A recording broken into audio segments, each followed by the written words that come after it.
Hey, who needs an intro? It's Tookomplex here, and today we're going to be talking about the patch update that rolled yesterday, January the 13th, which brought a couple things, tweaked some guns, some things here and there. They still didn't bring the leaderboards or the custom emblem maker, whatever it's called, but we're going to be talking about it and picking out like out of the big list. I'll put a link in the description so you can see it on Charlie's Intel's website. I'm going to point out like the 5 things I think, really stand out to me. Before I talk about it, in the background I have some gameplay, double XP gameplay, which started already yesterday on 13, which leads to the 16, which is probably a Monday or Tuesday, one of those days, not quite sure. But yeah, so one of the things that stood out to me was it increased the radius of the black hole. That's a deployable equipment, and what it does is sucks you in, kills you. For my opinion, it's already OP as it is, and increasing the radius, I don't know how I feel about it, but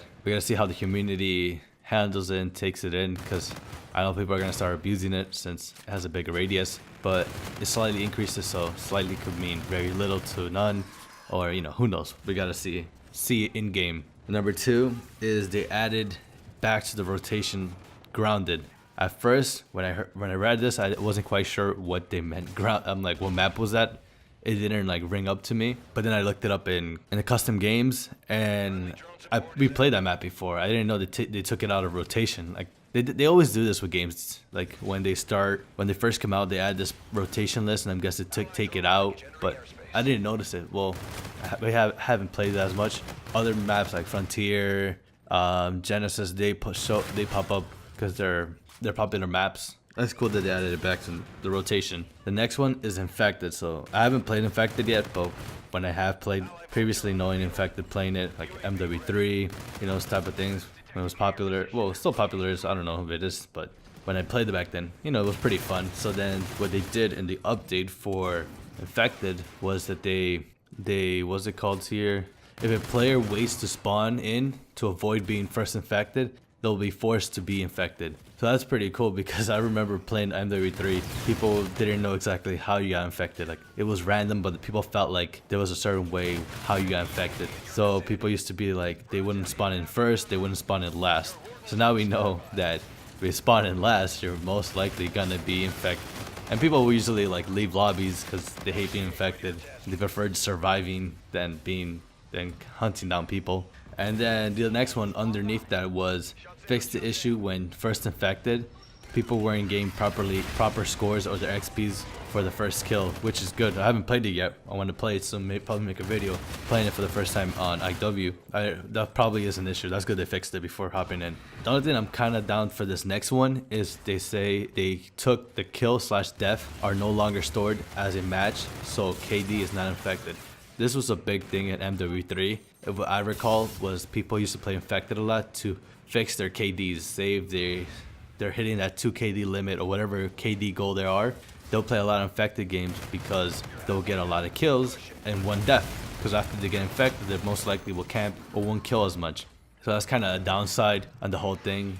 And then they also reduced the boost jump recharge is now slower. So there's some upsides, there was some good stuff they added to Infected and some like negative stuff. Next one was gun game. I played gun game here and there. I think they have now like a gun game mode for epic weapons. I'm not quite sure. And what they did was increase the throwing distance of the biospike against whatever. But they also did the same thing what they did to Infected. The kill/to-death is no longer affected, which is a downside because gun game, if you can do pretty good using multiple weapons, you get a good KD. Your KD will be stored into your record and kind of like disguises your KD on how good you are, but whatever. The next thing that they added was, this is the one I'm probably going to make a video pretty soon. Slightly increase to quick draw speed with snipers. So I'm guessing the ADS time to scope in is faster now, slightly faster, equipped with having quick draw. This was a thing I felt like the sniper was slow, like when they nerfed it badly after the beta and the game finally came out. The sniper really got like destroyed. Like it wasn't as good as it was in the beta. But when they say slightly increase, I want to test it out if they mean slightly increase that we as a player can notice it, or is it just by numbers, which can help, every little second in Call of Duty helps for anything. If you can deploy something faster, then it's better. But is it slightly gonna make a difference? So I have some like game footages before the update of using a sniper with quick draw. So I'll compare that with the new quick draw they added, the improved quick draw. So we'll see if it's good enough, and I'll make a comparison video, you know, side by side, frame by frame, you know, all that cool stuff. But yeah, that was pretty much it of what I think, you know, that stood out to me from the patch that landed on January 13. And if you want to read up, put a link in the description. If you thought this was entertaining to hear, you know, we'll have some gameplay in the background, probably doing pretty decent. I don't know yet. I haven't got the clip yet. I did the audio first, but yeah, that was the whole thing. And but yeah, don't forget to leave a like, subscribe if you haven't. So if you've randomly found me here on YouTube, you know, subscribe. Get to see awesome content from the year 2017. And until next time, this is Tookomplex signing out.